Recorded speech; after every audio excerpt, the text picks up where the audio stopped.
Hello, precious people, and welcome back to my channel. For those of you who don't know me, my name is Gerard. I'm the president and CEO of Gerard Cosmetics, and this channel is monetized for charity, which means by watching the videos, watching the ads, leaving a little like or a little comment, or sharing the video, you are supporting two fantastic charities in my area.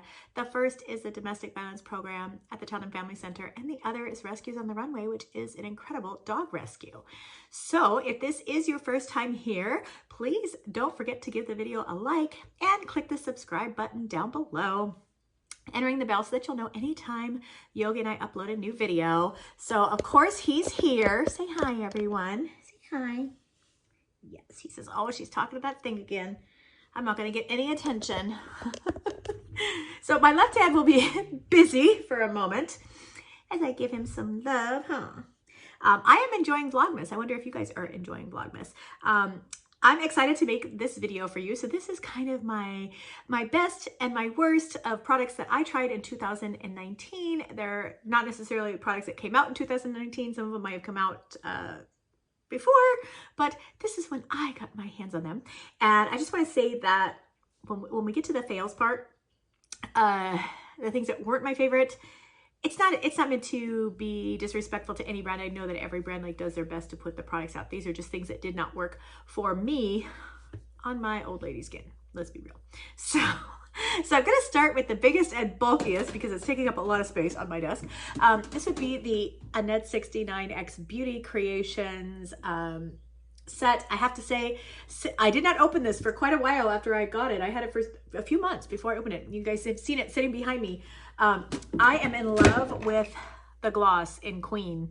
I've been using this over my lip pretty much every day for a few weeks now. So very excited about that. And the set came with a beautiful palette, which I did do a review on this set, and I will link that, put a card for you guys. And these are great shadows. They're great shadows. I did a look with this and really enjoyed it. So this is going to be going with me to Houston, and just the palette alone is so nice. The whole set was $80. And let me just say, before I go on, that somebody commented on one of my last videos that they really wish that I would give the retail prices of things. So I'm going to make a concerted effort to do that. I have pre-filmed some videos, so you may not see it in all of them, but if I'm failing, remind me, because I want to do, what you guys are looking for. And then this is the Lippy set. As I said, I'm using these all the time. There are two other glosses as well. There's two nudes and of course my favorite, which is Queen. So I've been using Queen every day, and I've used the other ones off and on. The set also came with some lashes. These I have not tried yet. I don't know why. I should. When I did the look, I was getting ready for church and I didn't want to wear any lashes that weren't pastor approved, not trying to get in trouble with pastor. And then there's this beautiful highlight. And I just love the packaging. It's so Annette. It's got her little 69s and her aliens all over. So, so this would be the first. And these are in no particular order. Like I said, I'm putting this one first just because it's big and it's taking up a lot of space on my desk. Another thing that I absolutely loved from this year, and this is something that I purchased recently, like in the last couple of months. I bought 4 of the monochromatic ColourPop palettes. This is the Lilac You A Lot. First of all, I love the name. It's like Libby Smith, Lilac You A Lot. And the color story is just really nice. I actually used that palette today along with the It's My Pleasure purple palette from ColourPop. And I also used the purples out of the Melt Radioactive palette today. And then I used the Jeffree Star, the Extreme Crust on my lid. So this is a favorite. It's $12. How are you gonna complain about $12, right? Amazing. This here, Nakia Joy Cosmetics. Honestly, I have loved everything that I've tried from Nakia Joy Cosmetics. No big secret that Nakia Joy is a very good friend of mine. I love her very much, but she is an incredible brand owner and she really does put out fantastic products. I've been wearing her lashes a lot lately. let me see what the color, April is the ones I've been wearing the most often lately. And then her velvet finishing powder. First of all, it smells like cupcakes. So yummy. And secondly, it just really gives your skin a flawless finish. So I am very, very, very much loving this. I've been using this pretty much nonstop for a couple of months. If you watch my channel a lot, you won't be surprised to see Blueblood in on my best list for 2019. I don't work over my palettes. I'm very gentle and very light-handed when I use them because I don't know, I like things to stay looking new. Is that weird? Does anybody else do that? Like, you want things to stay looking new? But you could see that I have abused Ocean Ice, and I honestly, this is probably my favorite eyeshadow of all time. So for that alone, I would have to add this palette. But I have to say I use these two colors quite a bit, the purple and the kind of seafoam green. I love this color here, Cullinan. I love that one. So I do use this palette quite a bit, and I truly enjoy it. So like I said, if you watch my channel, you won't be surprised to see this. And another one you won't be surprised to see if you watch my channel is the Rimmel Lasting Finish 25-Hour Breathable Foundation. I honestly can't say enough good things about this foundation, and it is about $6, so you really cannot complain about that. And I did a video recently where I tested it, half my face with Charlotte Tilbury and half my face with this. I'm gonna link that so that you can see what I'm talking about with this. I also have another video about this product, and it is I think it's titled The Best Foundation for Aging Skin. I will link that for you as well, and just show you kind of a demo of just how it just glides onto my skin. And for whatever reason, for me, it's perfect. So, you know, foundations are weird. They could be perfect for one person and terrible for another. So that one happens to be perfect for me, and the fact that it's $6 leaves me more room to buy things like this. So this is the Tati Beauty palette, and if you watch my channel quite a bit, you probably know that this color story really isn't my bag. I tend to like things that are more colorful. I love blues and purples and pinks and greens and oranges and reds, but a couple of things that I do love about this palette. Number one, the arrangement. And I think all of us have an ounce of OCD in us. And just the arrangement of the colors is like, have you ever just wanted to take a palette and just like pop the things out and rearrange them in color order?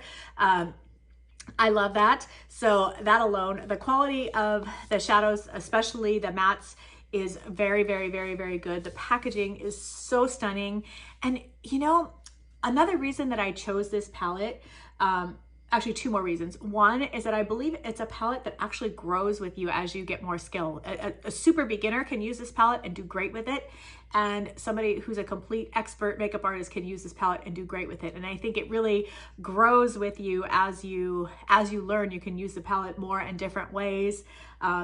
You can use the glitters more, and you know, incorporate the sequin shades and all of that. And I think that that's amazing. There aren't very many palettes like that that will grow with your skill level as you practice and get better. So that I'm excited about. The other reason that I chose this palette is just because of the ethics of the company. I really am impressed with Tati, with the way that she has handled things. I believe on launch day there was an issue. I think I got the express shipping, so I didn't have that issue, but there was an issue with shipping where people were overcharged by $1, and without being asked, she quickly refunded everyone who was affected the $1. The other thing was that she was very transparent about how many units that she had available, and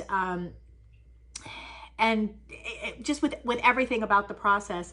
The other thing is that Black Friday came and went, and I believe she got criticized some for not launching a new product as she had planned, but she felt it was more important to take care of the customers who had already paid for pre-orders beyond the 100,000 that she initially sold. And I really, really, really love that. I think that when you put your customers first, it's always going to be good for you. It may not always be good for your wallet, but it is always going to be good for your brand, and that aligns with my personal, with my personal ethics. So, so another reason to choose this.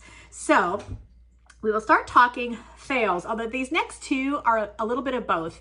They are a best and a worst, and I'll tell you why. So this here is the Jeffree Star Magic Concealer Color Corrector in the color Peach. I have been using this every single day. I used to use the Urban Decay, the fluid. I forget the exact name. I'll put it on the screen. But this is awesome. I am all about a peach colored concealer, and they are so hard to get that are good. This one is fantastic. It's thick enough to really cover up your foolishness, but not so thick that it, you know, shows up in your lines and all of that kind of stuff. So the formula itself, I love. The packaging, not so much. However, if you need a self-defense tool, that little star come right in handy, right?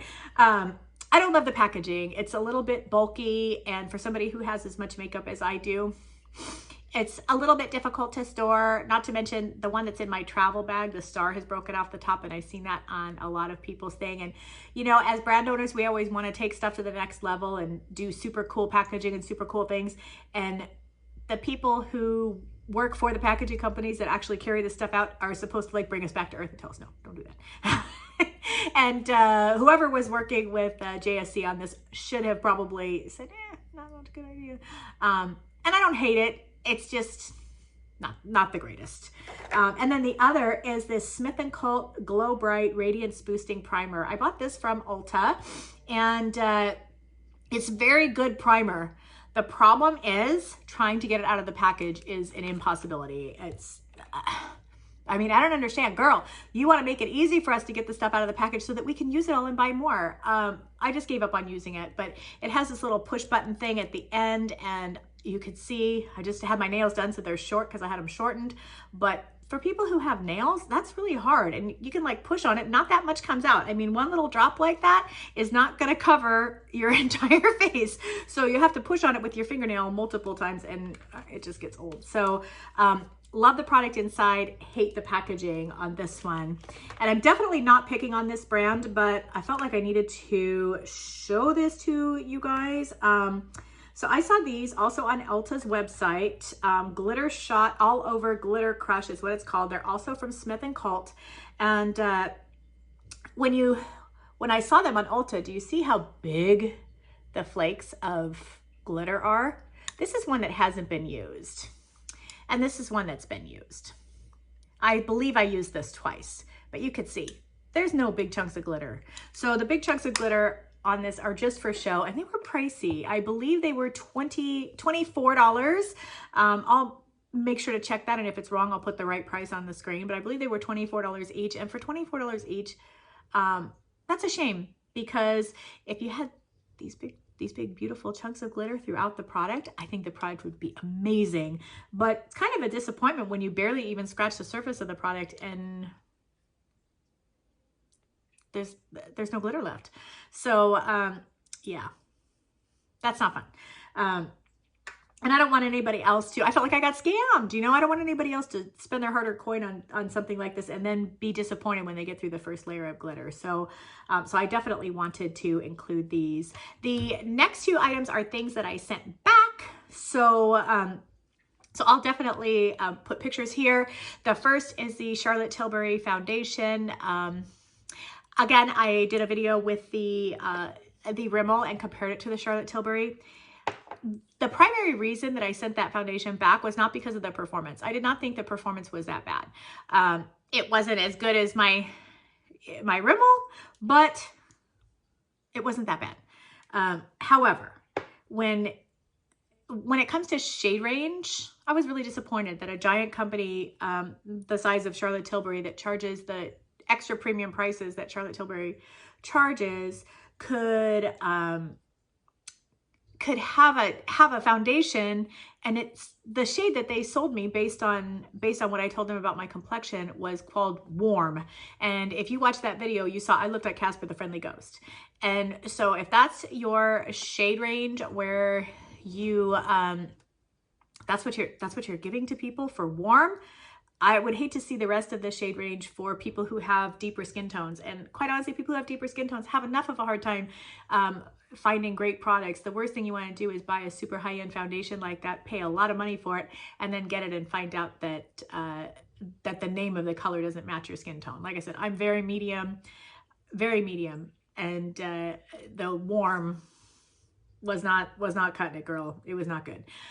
So that was the primary reason that I sent it back, was the color. The performance was, I would say, average. For the price point, I would have expected more, but it wasn't terrible. I just didn't love it.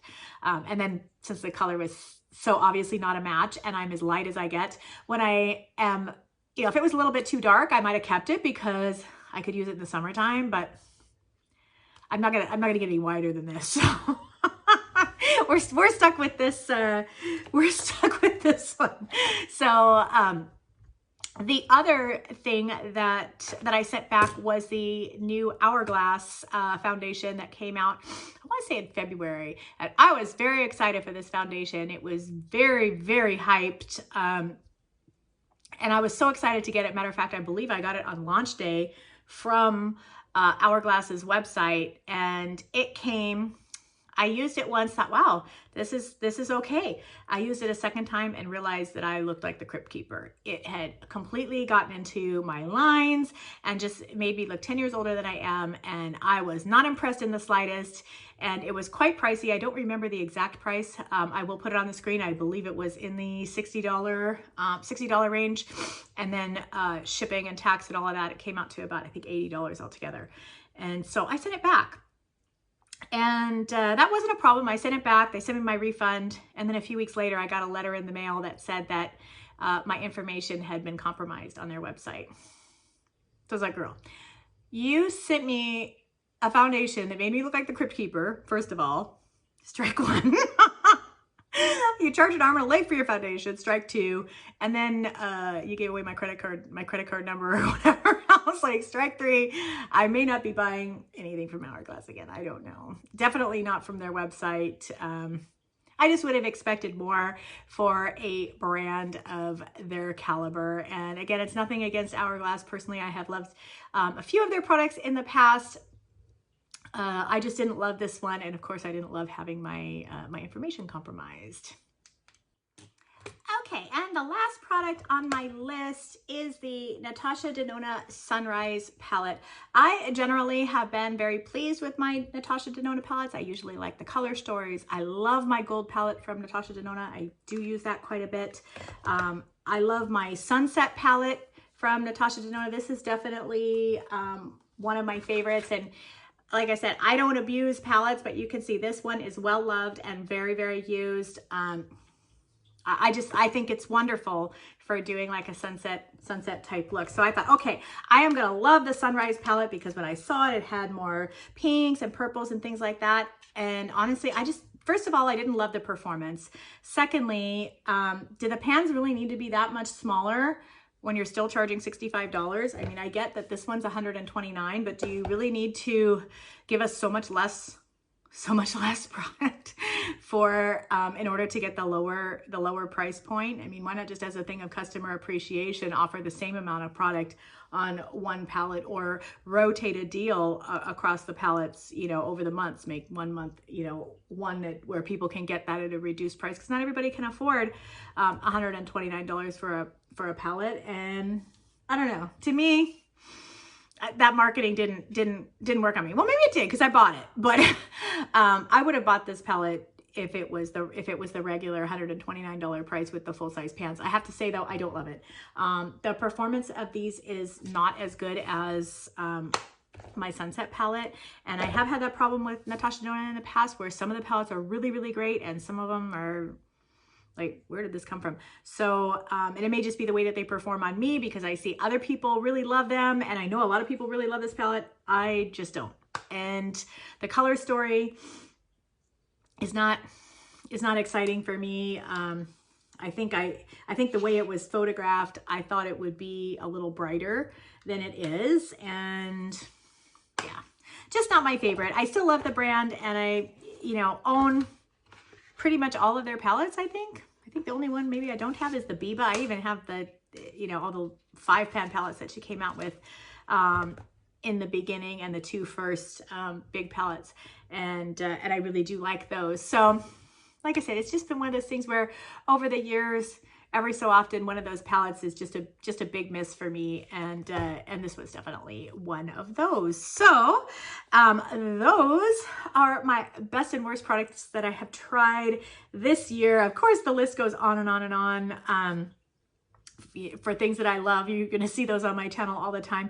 I try to just pick the ones that I felt like are most representative, that I reach for the most, you know, from the brands that I buy from. And yeah, so I hope that you enjoyed this video. I would love to hear what your best and worst are down below. If you've tried any of my favorites and loved them or hated them, let me know. If you've tried some of my not so muches and love them or hated them, please let me know down below. We're all here to have a discussion. It's just makeup, and again, I'm really not trying to insult any brand. I gave all these brands my money because I respect them.